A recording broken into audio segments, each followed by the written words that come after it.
Look at how beautiful that is. Welcome everybody. My name is Michael and today we're discussing crypto. It is January 2024 and being maybe someone who was born in January, I absolutely love when this happens. You know what I hate though? In December for Christmas, it never snows in Illinois. But this, it's gorgeous. Anyways, let's get right into the crypto news. It is 6 degrees right now, and it will be -10 on Monday during the daytime. I think it's going to be -21 at night. Today in South Dakota, I saw it was -48 in the daytime. So anybody who lives in the upper states, I don't know how you do it. But yeah, very exciting. Today we're snow plowing the whole day at work. Let's get into it.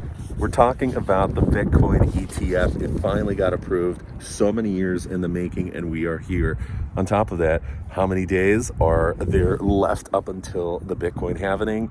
Hint, it's right around 100. It is fantastic. Okay, the real amount, 97, turning to 96, and that's roughly when, the calculations say that the halvening should be. We don't know ever the exact timing, but 96 days when you watch this. It is just around the corner. There's a lot of excitement. There's also nerves that, hey, the recession is just around the corner in order. I think that's going to be later in the year.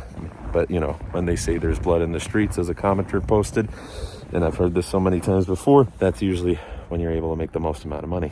So anyways, going into the details here.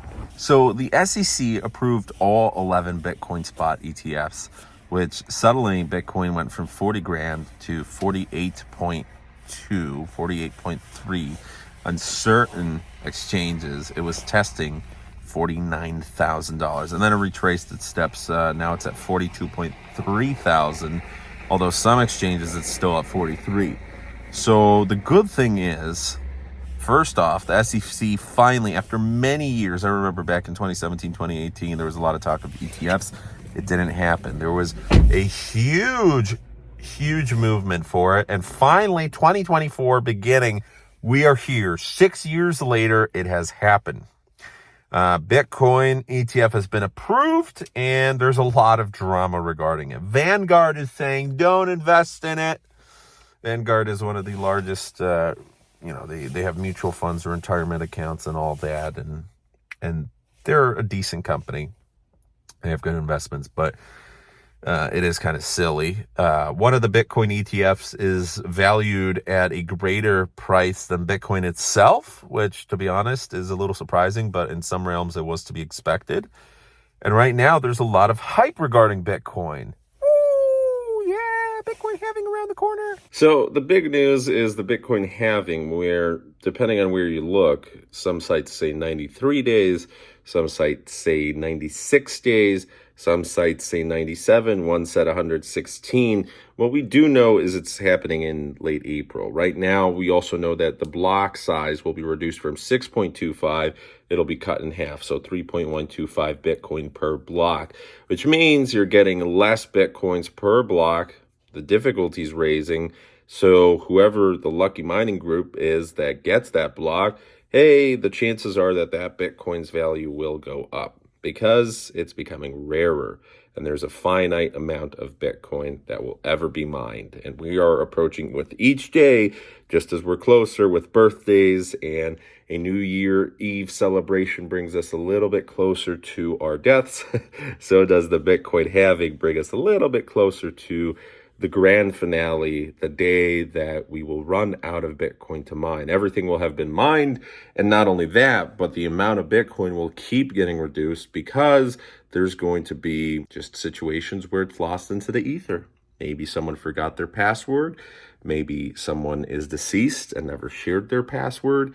Maybe it got sent out to God knows where. But that means that all the remaining Bitcoin that is actually in circulation, well, that's going to raise, most likely. Again, all suspected, but based off of past historical performance, which is never a foolproof guarantee that what's happened in the past is going to happen in the future, probably it'll continue to rise every 4 years. So the SEC 5 days ago approved 11 ETFs. Of those, they mainly came from BlackRock, ARK Investments /21 Shares, Fidelity, Invesco, VanEck, and a couple others. So with that, it's a game changer because now you're going to have institutional investors who are able to invest in Bitcoin without actually holding Bitcoin. And for those who are holding BlackRock, that's actually turning out pretty well. Nobody expected the ETFs to follow Bitcoin's price directly.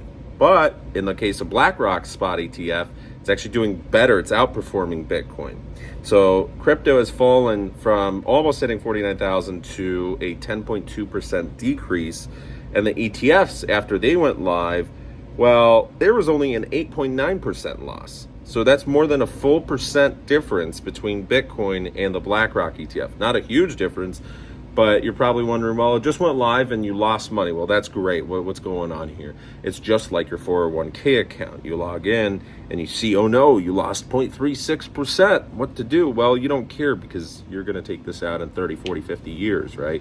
So with Bitcoin, maybe it's not as long of a scale, but you're generally not investing for 3 months, 6 months, maybe even a year. You're looking 2, 3, 4, 5, 10 years, right? So with that, maybe even longer. Institutional investors, some of them are not able to have cryptocurrency. Maybe it's a government worker of a certain country that they're not able to purchase this, but they legally are able to invest in Bitcoin ETFs. I don't know, maybe it's a corporate policy for the company that they work with. Maybe they're a Wall Street institutional investor and they weren't able to invest, but now they are. So there's certain key examples like that, but it's mainly, hey, you're getting a lot of big institutional money that's going in on this. It's becoming more official. It's becoming more institutionalized, legitimate, right? That's what we all aim for from the very beginning.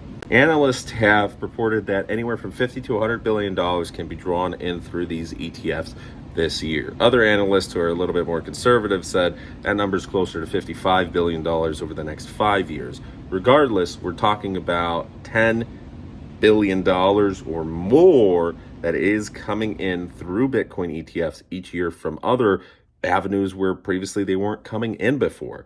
Now, not everybody's happy. Vanguard, a institutional investor here, an asset management company, similar to Fidelity, or we have Voya at our company, retirement plans. Well, they have banned trading of their newly approved spot BTF on platforms. They don't want anything to do with this. So a Vanguard spokesperson said spot Bitcoin ETFs will not be available for purchase on the Vanguard platform.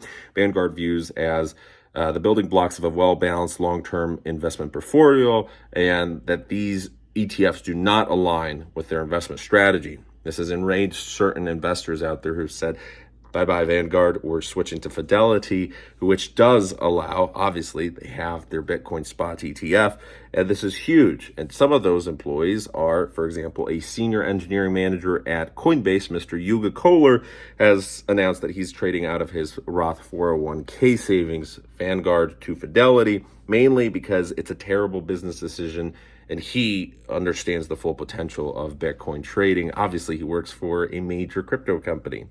So right now, there was over $4.5 billion of trading with these Bitcoin spot ETFs, with these offerings through BlackRock, Grayscale, Fidelity, whatnot. But Vanguard's missing out on that. And maybe that's because they have to appease their other institutional investors. Who knows what's going on with Wall Street? Last but not least, the ex-CEO of BitMEX, Arthur Hayes, who's now an asset manager at Maelstrom, a family office. Don't you love that? Family office, yes. A billionaire investment opportunity there. So essentially, he's saying that there's going to be a vicious washout of all the crypto tourists in March of this year. I loaded up on crypto in the second half of 2023, and I believe now until April is a no trade zone in terms of the addition of risk. The Bitcoin price could crash between 20 to 30% due to a dollar liquidity rug pull. He is saying that basically there will be a rebound afterwards due to the Federal Reserve starting its money printer again. Bitcoin initially will decline sharply with the broader financial markets, but will rebound before the Fed meeting. That's because Bitcoin is the only neutral reserve hard currency that is not a liability of the banking system and is traded globally. And this is similar to 2022 when the Federal Reserve has ramped up interest rates and it's reduced its balance sheet. And then, COVID and whatnot, all of that crazy stuff. So With that, we've seen massive inflation rates with car loans, with mortgages, with pretty much everything. And Bitcoin, in times of uncertainty, well, yes, there will be months where it follows the general markets around the world, just like every other asset class out there. But there will be other times where, in the face of all this economic uncertainty and depression and recession worries, it will pump up because people want to invest in it. People want to have a form of savings account that won't disappear because they're worried, well, what happens? Yes, you have your money in an FDIC insured account, but what happens if the banks and the dollar and everything, the governments completely fail? Maybe this isn't going to happen on a 5-year scale, but in the next 50 years, the next 100 years, a kind of apocalyptic scenario. Well, there's people out there like that, and some of those people certainly have a lot of money, and they're parking that money in Bitcoin. They're parking that money in cryptocurrency. And all it takes is a couple whales and maybe news of a Bitcoin spot ETF and a Bitcoin halving and, all these world events that are happening right now, the elections, the caucuses, and boom, all you need is just a spark. And for those people who had Bitcoin at 30,000 and sold recently at 48,000, you made a decent profit. But for all the rest of us, we're parking in as much as we can. Or at least I wish I could park in, but I have no money. So now we just got to earn our money, but it's a little bit tough right now. So anyways, thanks for watching. Have a good one. And as always, take care of yourselves. And right now, check this out. Whew. It's negative 15 degrees outside, and there's my car completely frozen. So stay safe out there, guys. All right, take care. Thank you for watching. And if you enjoyed this video, please leave a like, comment, subscribe, and share. And as always, please check out my secondary channel if you're open to Volvo car sales, cars, automotive. It has been popping off recently, so all support is appreciative. Thanks much. Have a good one. And if it's snowing where you are, drive safe. Take care.